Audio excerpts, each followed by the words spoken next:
बिस्मिल्लाहिर्रहमानिर्रहीम। अस्सलाम वालेकुम मेरे प्यारे व्यूअर्स, कैसे हैं आप सब लोग। उम्मीद करती हूँ आप सब लोग खैरियत से होंगे। यमी फूड विद आलिया में आप सब लोगों को खुश आमदीद कहती हूँ। आज मैं आप लोगों के लिए बीफ़ पुलाव की रेसिपी लेकर आई हूँ।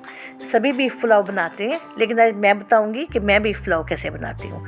तो चलें फिर मेरे साथ किचन में रेसिपी स्टार्ट करते हैं। बिस्मिल्लाह करते हैं और देखते हैं कि मैं बीफ़ पुलाव कैसे बनाती हूँ।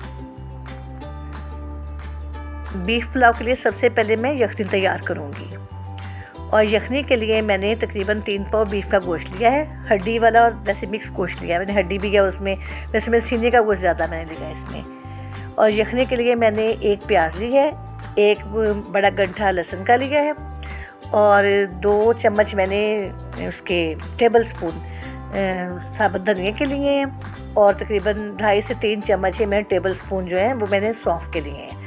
अब मैं इन सब चीज़ों को एक पोटली में डाल दूँगी। मैंने एक ना पोटली सी कर रखी, जैसे वो थैली सी नहीं होती अली बाबा 40 चोर वाली, वो मैंने एक सी के रखी हुई है। तो मैं पुलाव की यखनी उसमें बनाती हूँ। गोश्त पे मैंने वो पोटली डाल दी है, और साथ ही मैंने उसमें 3-4 हरी मिर्ची डाल दी हैं। थोड़ा सा गर्म मसाला लेना, बहुत ज़्यादा गर्म मसाला नहीं आपने इसमें डालना, क्योंकि हमने पकते में भी इसमें गर्म मसाला डालना है। अच्छा, 1 चम्मच नमक ऐड कर दिया है।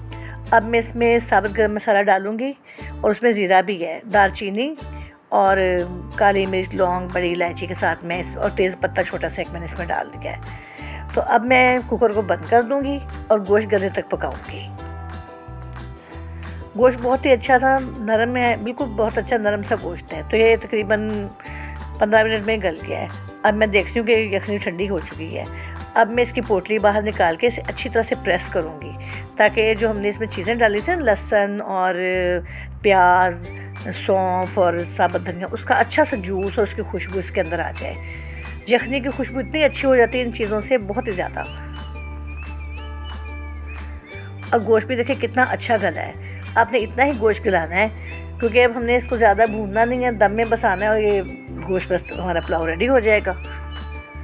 पुलाव बनाने के लिए मैंने 4 कप चावल लिए हैं, उन्हें भिगो दिया था तकरीबन 1 घंटा पहले। कच्ची बासमती मैंने चावल लिए हैं। और अब मैंने कढ़ाई में घी डाला है, 2 हांडी पकाने वाले चम्मच, और उसमें मैंने 1 बड़े साइज़ के प्याज काट के डाल दिया है। और साथ ही मैंने 1 छोटा चम्मच गर्म मसाले का डाल दिया साबुत वाला, और 1 ही चम्मच मैंने इसमें ज़ीरा डाल दिया है। प्याज़ों को मैंने इतना पकाना है कि गोल्डन ब्राउन हो जाए। देखिए प्याज गोल्डन ब्राउन हो गए। अब मैंने इसमें 1 बड़ा टमाटर ग्राइंड करके डाल दिया है। जैसे ही इसका ऑयल ऊपर आएगा तो हम बाकी मसाले इसमें डाल देंगे।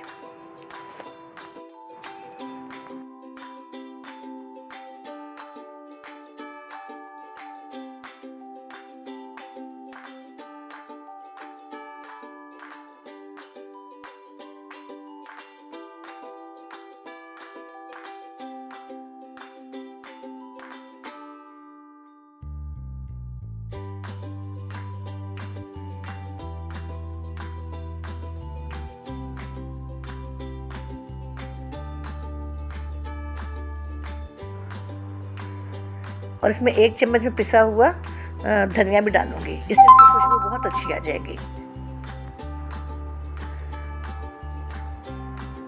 इसे इतना हमने पकाना है कि इसका ऑयल बाहर आ जाए और दही का कच्चापन ख़त्म हो जाए। बस जैसे ही ये हमारी चीज़ें तैयार होंगी, ऑयल बाहर आएगा, हम इसमें यखनी ऐड कर देंगे। ये देखिए मैंने इसमें थोड़ा सा ज़ीरा और डाल दिया है।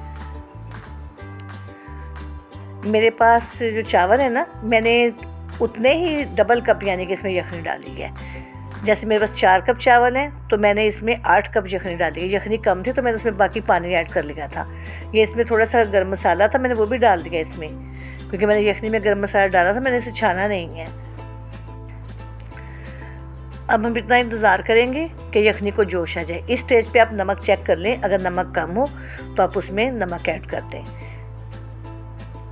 थोड़ा देर ढक के पकाऊंगी ताकि इसको जोश आ जाए। यखनी को जोश आ चुका है। अब मैं इसमें चावल डाल दूंगी। चावल डालकर मैं इसे ढककर पकाऊंगी। इतनी देर पकाना है कि यखनी का पानी खुश्क हो जाए।